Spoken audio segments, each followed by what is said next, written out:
Hi, welcome to Trust No One, the X-Files podcast, where some of my fellow agents and I discuss episodes of the X-Files.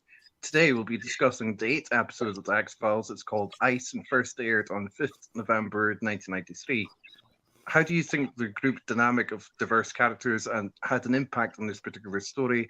And what do you think the comments by the rest of the team tell us about Mulder and Scully?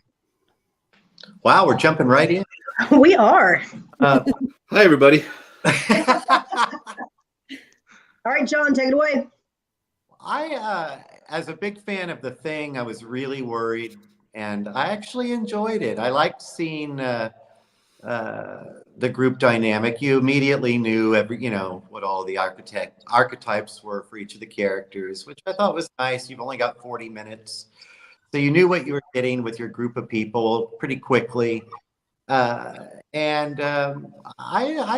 thought it worked well. The mystery of not trusting anybody is always fun, and it was nice to see Mulder really lose it. So I enjoyed it. I felt like the acting was well done by all of the main characters. I felt like each individual character had its own quirks and uniqueness that really kind of brought something to the table in terms of the personalities and kind of the struggles between the two. The only thing that I didn't really like was the dynamic of Hodge. He just seemed a little over the top with the dickishness, for lack of a better phrase. Where are your credentials? It was a bit much for me, but other than that, I felt like there was the other side of the coin with each of the characters, and they were well done otherwise. Yeah, for me, the characters all felt, very viable, and like we said, they had to be explained and depicted very quickly. Here are your people. We're going to put them in a pot together and kind of see what happens in a weird big brothery kind of way, I guess. I really like Denny with his headphones. He just wants to get on with his little job, doesn't he? And of course, he had to die because he was too nice. And that's what happens, unfortunately, if you're just nice and stuck in your little world in your headphones. But I also thought that the character of Bear was really nice because it was quite cavalier, quite like, yeah, come on, let's go and do this, And to have him killed off quite early, I think that really struck me that, oh, okay, actually, just because you think you've done all this before, you've seen all this before, it doesn't mean you're going to be able to cope with the world that you're thrown into. So I thought that was great. It was nice as well to have a sort of male-female partner dynamic between De Silva and Hodge as well, but so kind of mirroring Scully and Mulder, but in a slightly more kind of antagonistic way. There was some trust between them and there was some working dynamic, but they clearly didn't like each other very much. So I thought that was quite interesting in contrast to Mulder and Scully. I would agree that I thought there were some nice contrasts to Mulder and Scully with the other characters. And I've said in prior podcasts that I've really enjoyed the secondary or the tertiary characters whose actors know what it is that they're there to do and don't do more than is necessary. Unfortunately, in this episode, I did not think any of the secondary characters knew what they were there to do and didn't do more than was necessary. I thought each of the characters, with the exception of the other female character, the actress there, I think she did okay for most of the episode. But I think that the actors were given poor direction, or the characters weren't really fleshed out well on the page. I just didn't think that they did a good job of playing to subtleties, playing to kind of, they were all just over the top. I just didn't like it. I thought that was kind of the point, though. I mean, I think do you think that's how it was written for them to actually act that out? That's my question. I think that they were supposed to be over the top. I really felt like for it's a one room play basically, and you had, like I said earlier, you had 40 minutes, and I thought, very clearly they're archetypal type characters, and you have such a small amount of time. I liked that, and Felicity Huffman, that's like one of her first TV roles. It's got to be 1993. And I thought I enjoyed it. I liked the over the topness of it because I thought that kept you a little guessing towards the end. Okay, I will have to agree to disagree on that, but it's preference, right? You liked it, I didn't. I thought it was a real caca. I think the second part of the question is quite an important bit in terms of what does that dynamic tell us about Mulder and Scully, and the theme of paranoia and who to trust and who to distrust is threaded throughout. And there's that real sense, isn't there, of when they're in that group dynamic from that very beginning where Hodge says, "I want to see all your credentials," all the way through. It's always a matter of who do you believe and why do you believe them, and actually it strengthens the bond between Mulder and Scully, I think, doesn't it? Because they're sort of in there, and there's various points where that relationship is tested and their trust is tested in all sorts of different ways, and yet they come through. And I think there's a scene right at the beginning, isn't there, where you've obviously got the original team who obviously all die, and there's two men and they've got their guns and they're pointing them at each other and then they turn them on themselves, and it's like that's actually an act of great trust. It's a horrible thing, it's an appalling act, but it's by two scientists who understand that that's what they've got to do for the greater good. And you've got that mirror with Mulder and Scully who point their guns at each other, and he lowers his first. And that shows you the progress in that relationship when we track back to the pilot, and his ultimate question, to her is, why should I trust you? You're here to debunk me, So to then have Mulder in that position of vulnerability and showing vulnerability to Scully there, and her absolutely sticking by him, even when she thinks he may well have this worm. It's like, well, there's four of us, we're not going home without him. So almost the others are there to test their relationship in a way, and to push that trust to its limit, I think. Yeah, I agree with all the things that you just said about the purpose behind the episode, but the execution of that vision, I think, was faulty, and I think it hindered. If there are moments in the episode that really seemed out of place and poorly executed. So, but I agree with the purpose behind those things. Agent Brad, do you think that Agent John, I know upgraded. I changed it. I felt like maybe I was finally ready. Yay! Hey, do you feel like since they were always at like 8 that they didn't have anywhere to go? Is that kind of where you're coming from on that? Yeah, from my acting background, yeah, right. I'm sure you would agree.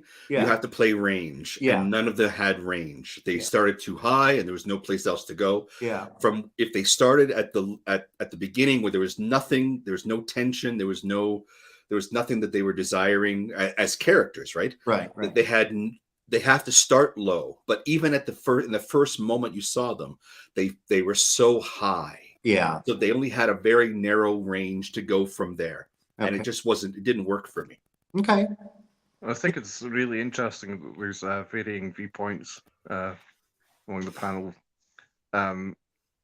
There's Lisa's watching. Hi, Lisa. And she's commented that I'm wrong. Lisa. Thank you, Lisa. I think that is the most important point of discussion for today. So, John, you mentioned the movie, so I guess it's probably better to discuss the next topic basically sooner than later. What similarities and differences do you notice between this particular episode's Ice and John Carpenter's The Thing? John, do you want to go first? Sure. For me, The Thing is a classic. I mean, I watch it maybe once a month at least, which is crazy, I know, but I'm a big fan of that particular movie, and the original movie too is great. With James Arness as the alien, by the way, who played, on Gunsmoke. I don't know if people realize that, but he was the alien originally. But of course, obviously, you've got the locale is basically the same. You're in a remote Arctic research station, cut off from everybody else. So it's about who do you trust? Who do you trust? Biggest difference, of course, is that instead of the alien presence, mimicking the people that it absorbs.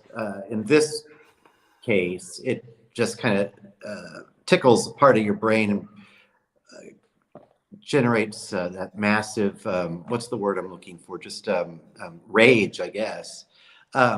Which I found a little odd, actually. I thought if that was an actual creature, I'm not exactly sure how they'd survive, since they also kill each other. So that, the science of that, or didn't really work for me. Who Goes There, I think, is the name of the original story. So I thought that those were, that's some of the similarities, some of the differences. Again, you've got the archetypal characters on the base that are, each type. You've got the commander, you've got the fly guy, you've got the, cook, you've got all these different personalities. But of course, you have a lot longer to develop those in the film, and can't beat the John Carpenter soundtrack, although they did do some nice things with the lighting, and they did some fun things. A nice little turn at the end of the episode, I thought. I don't want to jump ahead, but I am going to jump ahead. I thought there was a really nice turn at the end of the episode, because you're kind of expecting it to be fairly rote, but the way that they have Hodges, and I can't think of her name, who played the Felicity Huffman character. Silva? Yeah, the way they both jump on Mulder and Scully, for an instant you think, oh, they're both contaminated. That was one little thing I really liked about that, was that gave you that little thrill at the end that I thought maybe was missing a little bit earlier in the episode. So I thought that was a nice little turn that they pulled in the episode. And it's cost saving for the production. They got one set, and they can do, spend a little more time and a little more money on the special effects. I liked the concept of the alien. So yeah, I don't know if that helps, but. Yeah, I think it was an interesting, again, you're talking about the unknown, something hidden, prehistoric, whatever the cause of it is, right? It's that it taps into that idea that we know basically this much of our own timeline in a world that has, this much of time, and digging down through the ice and discovering something about the past and something that happened before humans, or whatever. It was an interesting premise, and that this could have been something that was extraterrestrial, and it's below the ice so far down. It's so strange and odd, right? And then, of course, the idea of being taken over by it is a parallel to The Thing, but limitations of the episode and TV and all that, they were deviated sufficiently. I do think it would have worked a little bit better if Mulder actually had been infected. I think that would have really been more fascinating. And then having to choose between either the Felicity Huffman character or Mulder on who's going to get the worm to survive. I think that would have really been a great turn at the end. But just taking the episode for what it is, I thought it was still fascinating. It's obviously a riff on The Thing. But I did like the worm. I think this is is this after Star Trek 2 with the SETI eel going into the ear? That's always. No, that's interesting. That's always interesting when I see something like that, because of course you get pop culture would have influenced it, right, for sure. Yeah, and you do get a visceral feeling of some invader, and when it goes in like that, so I like that. Something you didn't see in The Thing, which was the actual kind of glomming on of the alien. I had gone and read a little bit from production's perspective about creating this episode, and they point blank had said that The Thing was definitely something that they were working off of, And one of the production designers, Graham Murray, had actually worked on John Carpenter's project. So obviously he worked on the X-Files as well. So that makes sense that there would be so many parallels, ideas brought from point A to point B. And somebody had mentioned, John, I think it was you, they refer to this type of episode where you just basically have a set, like a play as a bottle episode. That was a new term that I had learned. I'm not into theater kind of stuff, so that was interesting that was something that was done not just because of the necessity of the location that they were trying to emulate, but that it's something that they actually have done intentionally. I thought that was interesting, just kind of off topic there, but there's a lot of that. They do that on Star Trek quite a bit. Like bottle shows. They save money. They'll have an episode that just occurs on the ship, because the sets are already there, and and hopefully you have writing to go with it. Sometimes that's the case, sometimes that isn't. But yeah, it's something that most productions do on television. I think for like Star Trek, that makes a lot of sense because you're likely going to be reusing the same thing over and over again. X-Files tends to put it out there as they're on location in each episode. So you have multiple places where things are being shot. And this is one of the few where you had just, hey, this is where it is, kind of a generic shot of the outside, just creating this environment of what's supposed to be the Arctic. I know that the specific location being in Alaska, they had mentioned on one of the articles that I had read, they made it in, what was it, Icy Cove, Alaska? Was that the name of the town? And not the actual Arctic Circle or Greenland where research stations are located, because it would have not been FBI jurisdiction. So that's how they ended up with it being in Alaska. I'm sorry, Dan? They originally intended to film it in Vancouver and wait till later in the year to film it, but then it turned out that they had to film earlier, so that it couldn't be as cold as they'd wanted it in Vancouver. But also I thought, like, it's interesting not only that Graham Murray worked on both the thing and this particular episode, but also that the episode was designed and written as a bottle show to save money, but still went over budget and still ended up not saving them money. I think because, like, I'm sure I read in an interview that because the production value, the standard production value was just so high, they just wouldn't compromise. So especially with all those, the special effects with the skin and the worm and everything. And I mean, earlier versions of those shots apparently had a scalpel going in and, the neck being opened up like in a really visible way. And they decided that was actually too gory. So although it's got that sort of squirmy feel about it, actually they had toned that back a little bit as a consequence of that. And Glenn Morgan and Jim Wong, who co-wrote it, did talk about the constraints because of the budget, but they also said we wanted worms because they're just really horrible. And it's true, isn't it? It's something like there's something alien about worms anyway. They're hermaphroditic. They come in all these forms and sizes. They live in our body. All of us have got worms inside us pretty much all the time, and parasites and other things. And we don't like to think about that. We like to have this idea that they're elsewhere. John's just checking around for the worms. I see that. There was a couple things about that shot that you're actually talking about, right? First, a bottle episode works really well if you have a very minimalistic or everything's already established. But they had to load that set, that staging area with all kinds of stuff, and that's not cheap, right? And they also had to buy lots of worms, right? I found that moment where what was the pilot's name again? Bear. Bear. That moment where Bear is, cut open. I thought that was terrible production.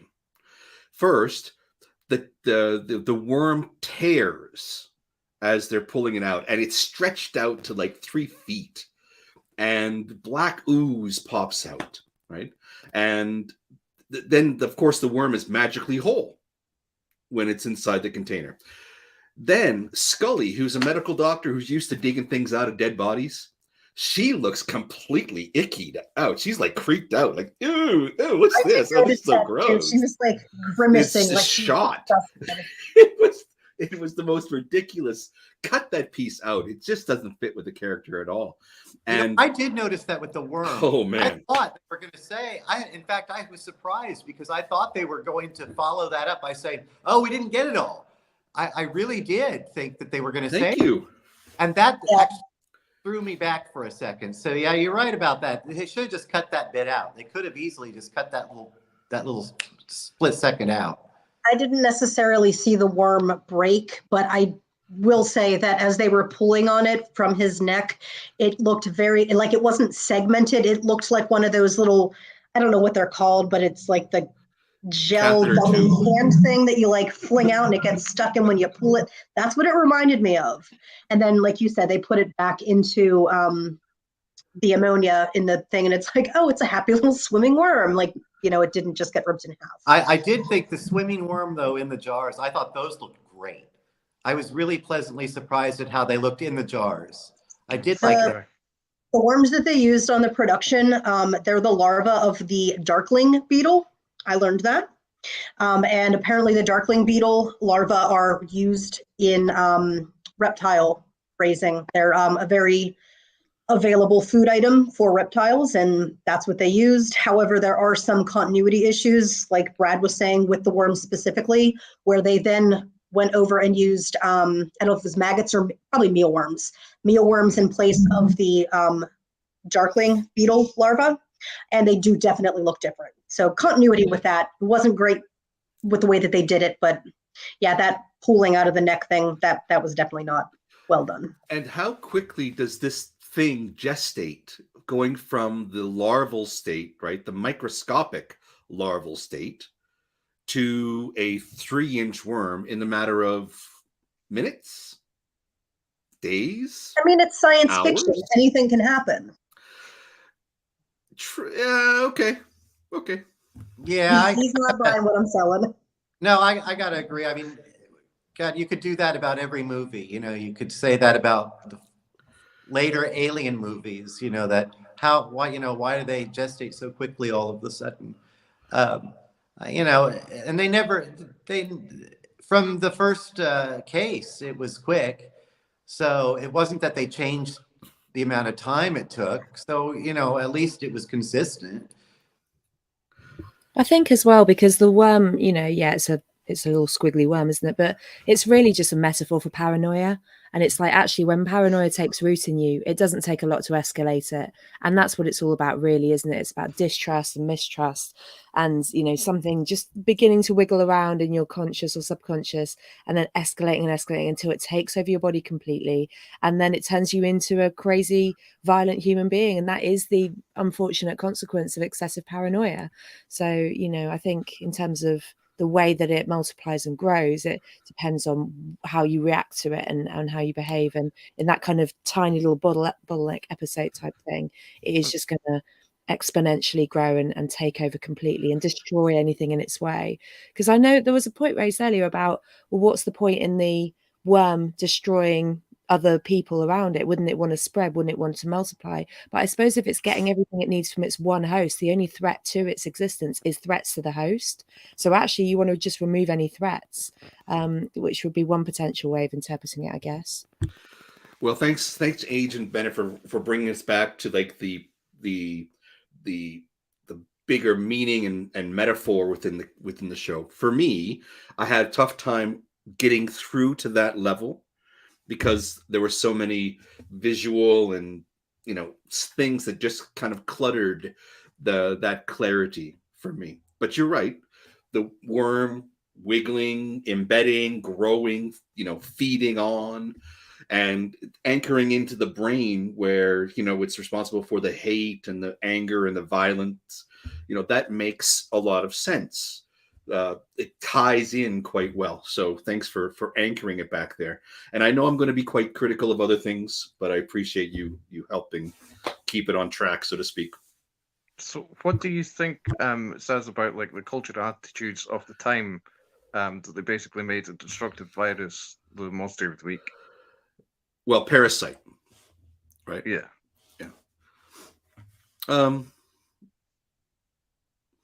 I think there were at the time it was still we're just getting past the Cold War, right?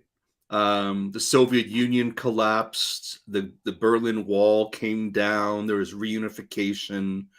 People were kind of looking more hopefully at the things that were going on in the world. So could the worm or could the parasite have been, that metaphor for what's hidden and, taking root and growing what we don't even see? We see what's around us, so we're aware of those dangers. But something that if we dig too deep or if we go too far, something creeps back in. Is that the bigger kind of moral of the story? I like that. I mean, that's at least something to grab onto. I didn't really feel there was a whole lot of social context, but that I like. I like that. I think as well there was real fear, wasn't there, about the use of different new forms of weaponry and how you could weaponize different biological agents. And I mean there's valid kind of scientific theory and endless papers written about the origins of some of the diseases that have wiped out huge sections of the population, like Black Death. I mean, there's an argument that Black Death and Legionnaires in particular seem to have come effectively out of nowhere and don't really match or mirror any of the other known pathogens. It's like, well, did they arrive in an asteroid or a meteor that's collided with the Earth and somehow then spread across? So there was legitimate fear, I think, about well, maybe we can control some things, but actually there is just going to be the emergence of threats that we haven't perceived before. And if you have that, the big discussion they have throughout the episode is, well, what do? We know we've got this thing, and by the end they've got a cure, actually, which is kind of important. But what do they do with that knowledge? Do they just bury it again, which is obviously what happens? Or do you take that home, risking the fact that it could be weaponized and used for evil? And that, I suppose, links back to Ghost in the Machine, doesn't it, about that technology and if it falls into the wrong hands. And the scientific team, in both cases are like, this should not go anywhere. This should just be buried. So there's something there, I think, about, fear of the power of science, but also the power of greed and what's going to kind of conflict there when you get those sort of new agents into kind of your hands. And it was in the 70s, wasn't it, that they were beginning to be aware of hidden or unknown microbes or bacteria or viruses in the Amazon rainforest, and as people dug into the forests more, they were discovering new things, and some of them were good, some of them not so good. So I wonder if part of that was typical of it was beginning in the 70s that they started discovering that. But I think in the 90s and early 2000s with the Ebola scare and SARS, right, these were things that were becoming more prevalent in popular culture. And some of their fears. Some of it's touched on in Millennium, of course, that Chris Carter also created. You guys have such wonderful educated perspective on why the worm and not something else. And I guess I'm the only one who watched it and thought well, worms are cheap and Monster of the Week seems to be working for us. So yeah, what the hell, let's go with this. But I do think the 90s especially, I remember as a teenager, the Ebola virus and what we didn't know. And I remember watching in my biology classes Ebola cases that were actually videoed and what was happening. And because we weren't there to actually experience and understand it, I think that instills a lot of fear, because it's like, okay, we know it's out there, but we don't actually know what it can do because it's not here happening to us. So, I mean, it may be an unpopular opinion, or I may just sound kind of dumb saying it, it's not like a metaphor in my mind or something like that, but it's like, hey, it's a creepy crawly worm and we don't know what these things can do, and people don't like that stuff, and it can be really, really scary. I know when I watched the worm having to be put into the ear so that they could fight and kill it off, that freaked me out, and I'm thinking to myself, man, just let me die, don't put a worm in my ear. And again, I know that sounds really uneducated, but I think I watch it with less of a thought process to go in deeper with that, and it's looking at more at the surface. I don't know if that's necessarily a bad thing. It's just kind of a different perspective. I feel kind of stupid because it's like you guys have such it's not wonderful stupid. explanations. I'm like, worms are creepy. We use No. worms. Well, and I think what you're saying, though, to completely dovetails with what Bennett and Brad were saying, which was that, it was in vogue at the time. Well, that's a terrible expression for it, but it was in the public consciousness, these unknown viruses and these things from the rainforest and these creatures that we don't know about, that, we don't know what they could do. And so, it was a popular topic and made for entertaining television. And like Bennett said a while back, what you don't see is often scarier than what you do see.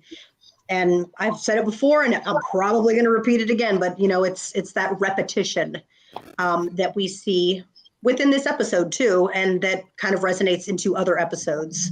I know that in one of the questions we were going to talk about, what did they say? What was the phrase? Not now. It all stops right here, right now. That was at the very beginning, kind of towards the middle, and also at the end. And that's an interesting use of repetition in my mind. When you actually connect that to other genres of entertainment, symphonic music, they tend to use repetition and bringing it back home to wrap it all up. So I have no idea if that actually ties in some form. But that particular phrase, when I actually did give some thought to it, kind of paralleled to me to symphonic music. And I know I just went a complete 180 here. But I totally agree. There's a lovely other bit. Go on, Dan. I think the phrase "we're not who we are" is also repeated. Exactly. So at one point, Dana says to Mulder, "You may not be who you are." And that's a really important fundamental question, isn't it? Because actually, I think when people kind of describe this episode, they think of it as a monster episode, and it is a monster episode. But actually, this could be proof of extraterrestrial life. And it's almost kind of glossed over in that, because later in later episodes, Mulder's like, "We just need proof." It's like, you had it. You literally had it in your hand, back in that episode. But because it's not big, jazzy, kind of grey alien with eyes, it's seen as less than. But, alien organic matter was found as far back as the 1980s. Like in 89, Watson detected organic matter in this meteor they found from Mars. We've got proof of alien life. It's there. It's all been studied. Right? Yeah, absolutely. And there's a lovely theory as well that the Venus flytrap is a form of alien life, because there is nothing biologically or DNA based on this planet that behaves or looks like it. I mean, it's not silicone based life form, obviously, but it's carbon based. But actually, it is its own species, and it's only been found in one particular place with no links to anything else. So I think we might have to agree to disagree on that. I think it's called bladderwort. There's quite a few carnivorous plants. Yes, there are carnivorous plants, but not with the same structure and not with the same behavioural responses. So, actually, I was watching a program about bladderwort the other day, and I was like, "Wow, the process that they of how they trap their prey completely reminded me of how VFTs do it." So I thought it was interesting. Regarding the extraterrestrial source of the worms or not, to me at least, like Scully seems really quite unwilling to consider that the worm is extraterrestrial. Why do you think this is? Because it's Scully. There's always going to be in her mind a scientific reason for how this came about. I'd be short and sweet. That's all I got. Well, she doesn't have a chance to map the genetic structure of the organism. She just knows that it exists, 6,000 meters below the surface in a meteor crater, and there's presence of ammonia, right? Yeah. So it suggests that it's some type of non-carbon based life form, but it does pretty well in the human body, so it's got to be. I think they said silicone, right? Silicone based. So, it could be parallel kind of evolution, but doubtful. Can I just jump back for a second? I don't Sure. want to pick up Literally or metaphorically? There you go. One thing I wanted to get back to the repetition of theme for a moment, because I think that's kind of one of the points of the story is that even when you think it's over, it's not really over. And especially when you're talking about the monster inside all of us rearing its ugly head. And I think that ties in with what you were saying about the repetition, because each time they say it ends here, well, it never did actually end.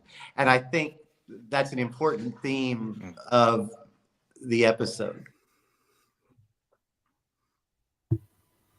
Yeah, I agree. And I think there's that sense, isn't there, of when they've escaped and gone back and the whole thing's been set fire to or whatever, you know, she's like, just leave it there. But the reality is you can't leave it there, because it's going to be brought up, isn't it, in different ways. And, you know, that idea of her just wanting to walk away and actually pretend it doesn't exist is quite interesting.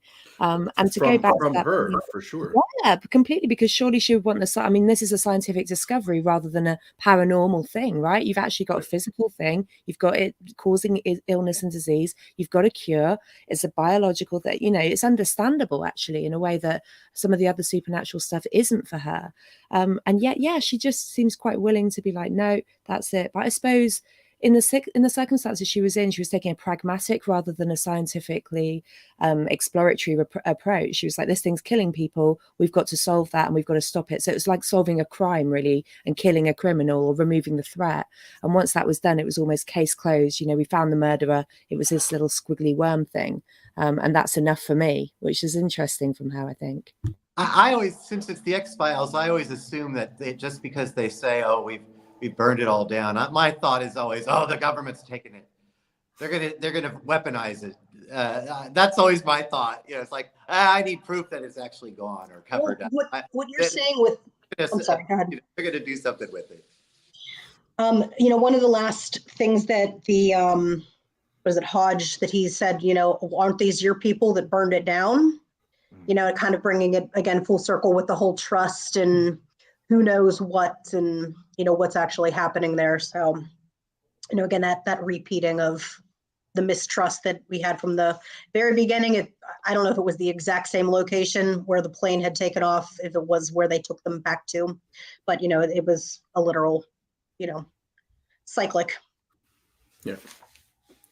I mean, that was one of the things that I found, well, one of many things I found awkward or tough in this particular episode, and I've already alluded to a few of them, was the inconsistencies within the characters that we have seen established in Scully and Mulder, and how they were portrayed in this episode.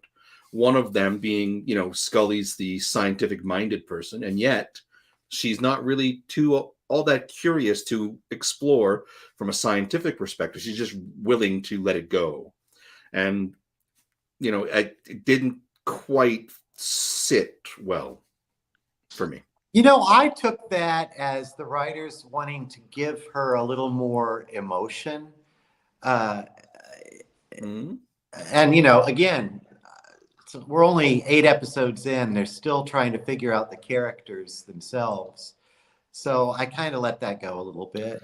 Seemed like a step backwards, though, right? It wasn't so much like giving her a layer. It was more like, let's just recreate the character. And then it wasn't really ever picked up again, right? So, anyway. All right, so I'm going to read something to you, Agent Brad, and I kind of want to get your take on this just because you have the way you feel about this episode. And I'm going to ask you to guess. You do. I'm going to ask you to guess who this quote is from. Okay. And then I'm going to ask you to not defend your point, but it's a really interesting thing here. So for cast and crew alike, the production of this episode was a pivotal time in the making of the series. The quote is, "It was really the first time since we started the show. that I think that we all hold a very strong feeling of what it was and what we were doing and what the potential was for the show. It was the first time when we all just really came together and worked really, really hard and felt like we were making something important.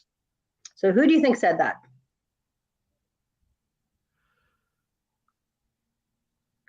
Do, do, do, do, do, do. Who do I think said that? Somebody who'd never watched the show?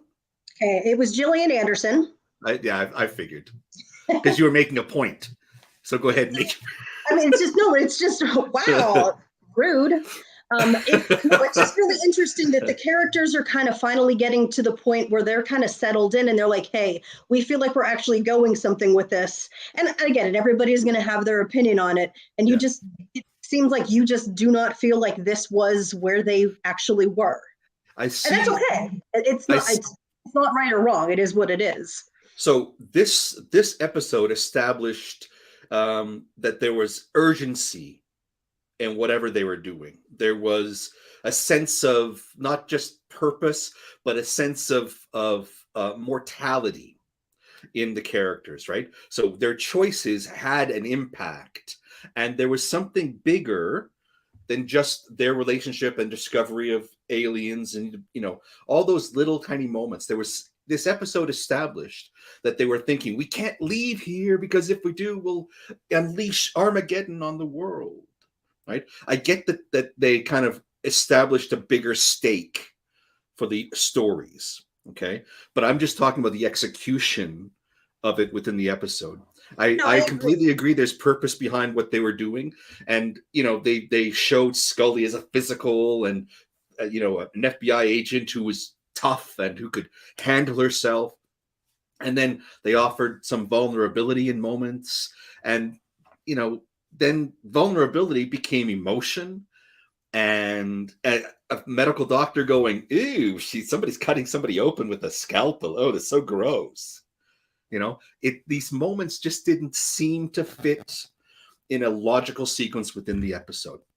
No, I do agree with you. I don't know. And again, I said it earlier. I don't know if that was the way that the directors wanted it or if that's how the actors chose to portray it. Right. But I had seen that, and it was like interesting that, that perspective was they felt like they'd finally kind of got it. And Sorry. No, go ahead. Regarding the director you mentioned, I thought it was interesting that this was the first episode directed by David Nutter, who would go on to direct many episodes in the X-Files subsequently. It could also be that it was a bottle episode, so they were very limited structurally from the types of shots they could have, the types of angles they could use, the space they were employing. Right? It could have been there could have been some just pragmatic difficulties that they had when trying to tell the story. But, as a viewer who's trying to enjoy and who's someone who wants to see the story develop and the characters develop, there's just inconsistencies. So, no, I did not like the episode. You're so hard to read, I swear. No, I'm trying to make it plain. So I'll do better. There's one particular scene in this episode I found quite interesting, where like Mulder and Scully are debating between themselves and like a shelter sort of area looks like, and then the camera like cuts away from them to like concentrate on what like the other characters are talking about, and they say like, oh, they're arguing again or whatever. And I wondered, like, why do you think like the camera like cuts away from like those are the main characters? I thought it was quite unusual. Like, why do you think that happens? Probably to develop some sort of audience rapport with those secondary characters. We've heard their arguments before, so we don't really need to see it again. We can still hear it, but at least we're getting a perspective on the other characters. Since they don't have a lot to do dialogue-wise, it gives us an opportunity to see the inner workings of those other characters. That would be my suggestion on that. I think it's probably a reminder as well that actually they are the authorities. So, if you had a bunch of FBI agents turn up, you're gonna think, you know, they're the people who in the know, you know, the paranoia about they know more than us. Actually, they don't. But, you know, we assume, don't we, that those agents of, you know, in all capacities, politicians, agents of change, police, have got power and have got insight that the ordinary human doesn't have, and isn't allowed access to. So I think that kind of whispering behind their back type thing is really important, because it's almost, well, what are they on about? What are they going to do? Do you think they're going to screw us over? What's happening here? And it is a reminder, because we're so closely aligned with them, that we know and we trust them by this point, just like they trust each other. But they are figures of authority, and people are very inherently distrustful and paranoid, rightly so sometimes, about what the authorities get up to. Well, I thought that was, I think this was the early part of the episode, right, Dan? I thought that was, from a structural standpoint, I thought it was meant to show, because you could see some paranoia begin entering into the relationship between Scully and Mulder, and they were circling each other a little bit in that episode, in that scene, right? So from a staging perspective, it would be showing some tension, rising tension. And I think cutting away also establishes that for the others in the group, some rising tension, some building of stress. And since it's a bottle episode, or they're isolated, and the episode's about paranoia and the impact of paranoia on a small community, you want to show the community. And when they did that cutaway, right, my first thought, the character, the scientist from San Diego, right, the boy in man's clothes, right, Denny. You saw him just put the headphones on, right? And to me, it was almost, I mean, the voice I heard in my head saying, "Mom and Dad are fighting again," right? So that was how it kind of presented itself, and I didn't think that fit with the context of this particular scene, right? This adult who is a scientist of fairly well known, or of renown, or else he wouldn't have been asked to do what he was doing, right? Has this quality of a little boy, and anyway, that's what I think the purpose of that cutaway was. I thought that the two of them arguing was kind of odd. You know, you can have a disagreement, but it doesn't have to be like shouting. Yep. But I think that was probably done just to kind of heighten the, okay, are one of them infected kind of storyline that's going on there. And then I think when they cut away, that purpose to put them on De Silva and Hodge was, in my opinion, to just really reiterate the point that there is a lot of mistrust there. You know, the dialogue definitely sent that message, and the fact that it was kind of those two, Mulder and Scully, versus those two, you know, who was working with who was kind of hanging out with who, and the dialogue, I felt like, really brought that point home with that. As we're talking more and more about it, I think my rating's probably going to come down, because Brad has made some really good points. And this, don't do that. Vindication. But yeah, there was the yelling part. Obviously, that conversation had to be heard by De Silva and Hodge in order for them to say, oh, you know, they're probably talking about their government secrets, or however they phrased that. But yeah, it was definitely a little out of character, or it just didn't seem to make sense that they would be standing there yelling about it, other than the point to make of, oh, are they potentially infected? The raising of fists was in joy and celebration of the acknowledgement. But regarding the ratings, then, how many X's out of 10 would you give this episode? And like, do you have any? Well, I want Brad to go thoughts? First. 2. Do you have any final thoughts? Yeah, Brad, go first. I'm glad I didn't have water in my mouth. Wow. 2. I just didn't. I mean, obviously, it's been pretty clear that you just loathe the episode, but I am surprised that you gave it that low of a rating. Only because of David Duchovny and Gillian Anderson. Wow. I'm surprised it's that high of a rating based off of all the things you said. It just, again, if you look at the episode just as a unit, as one of many before it, right, and a continuation of it afterwards, in isolation, I don't think it rises to the same level of the work that was done prior in establishing the characters. And I don't think from storytelling, right, in the sense of storytelling, I don't think it did anything. I don't think it did very much right. And I think they did so many things that got in the way for me. So that's why I give it a 2. I can't believe it, because I'm going to jump in here and give my rating, because you guys know that my ratings have not been real high. Let me guess. You're giving it an 8.5. No, not that high. 7. Phew.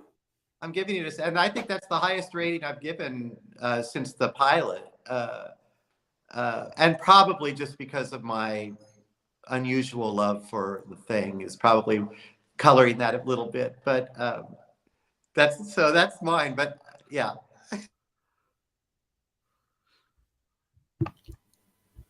Go You for wanna it, go, Agent Agent Bennett? No, you go. We'll both be Okay. polite, shall we? You go.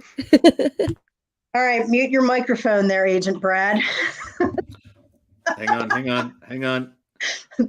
That way we can just read his lips as he cusses me out. I'm going to go with 8 X's. Is he still alive? Is he still with us? And okay, so let me give this to you. His ear. I think the worm is in his ear.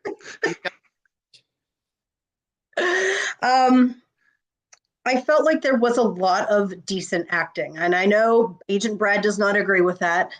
I felt like prior to the credits, that was done really well. The sense of urgency, just what was going on, I felt like that was well done. I felt like the acting that Bear, that character, did was done well. There were certainly some scenes that didn't make a ton of sense, but I liked the story for a Monster of the Week, for the writers to take something as simple as a worm, and granted, it's like a prehistoric ice age, super frozen, whatever worm. It's what I think, when you're looking at something that is supposed to scare you, we're taking something that's really, really simple and putting that spin on it that, what lurks beneath can really be scary. And we don't always know what it is that we're actually looking at and how dangerous something can really be. So from that point of view, I really liked that they took something that just had a lot of simplicity to it and made it interesting, put a backstory to it, and it wasn't perfect. It was far from it. But I agree with the statement that Gillian Anderson made. I felt like Duchovny and Anderson were cohesive with what they were doing. I felt like some of the other characters did a really good job in their roles.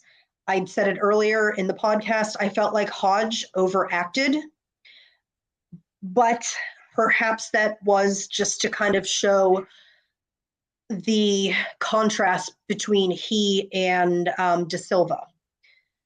I think there were things that were put into place for specific reasons. It might not have gelled as well as they wanted it to, but I really felt like there were a lot of things that came together in this episode that worked and made it interesting. And I typically don't like suspense types of movies and episodes for television.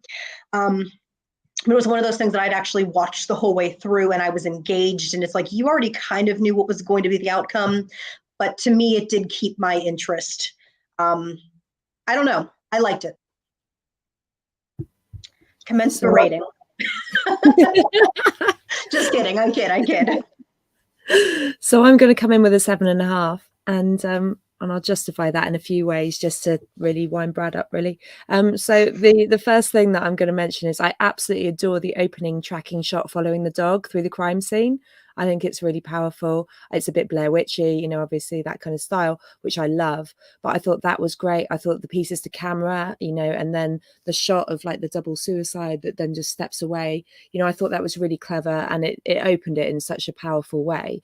Because it was such a short time frame as well. Like in the space of a week, that these really highly trained people had done that. I thought that was amazing. I do like the homage to the Thing. It's one of my faves as well. So from that point of view, I was definitely geeking out and loving that. But I think the thing that really kind of sealed the deal for me was the effect of paranoia on individuals who are highly skilled, highly trained, and watching Scully's journey through that. She is tested at every single step. Her faith in Mulder, her faith in science, her faith in everything. There's that bit when she goes off into her room to get some sleep, which obviously is impossible. And she looks around the room and she sees there's a birthday present that's unopened, I think. There's photos of family and she can't bear to look at them. She puts them face down because I think she realizes that she might not make it out of there.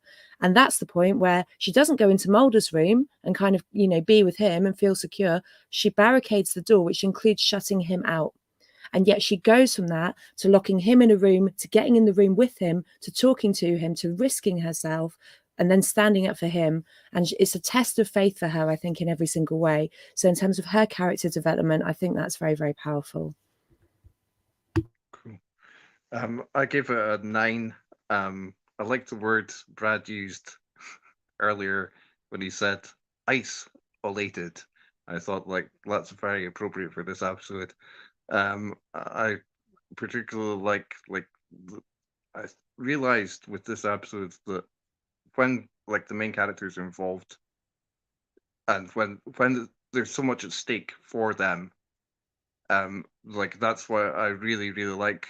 I was hadn't seen this episode in quite a while, and so hadn't remembered all the details of it. But in the scene you've got of Mulder and Scully aiming guns literally at each other, it was wow, this is so tense. And yeah, I really enjoyed it from that aspect. Basically. So thanks to all the panelists for joining this discussion, and we hope you, our viewers, have enjoyed it too. Let us know in the comments section what you thought about this episode, and please remember to like and subscribe to the video, and we'll see you next time. The truth is still out there.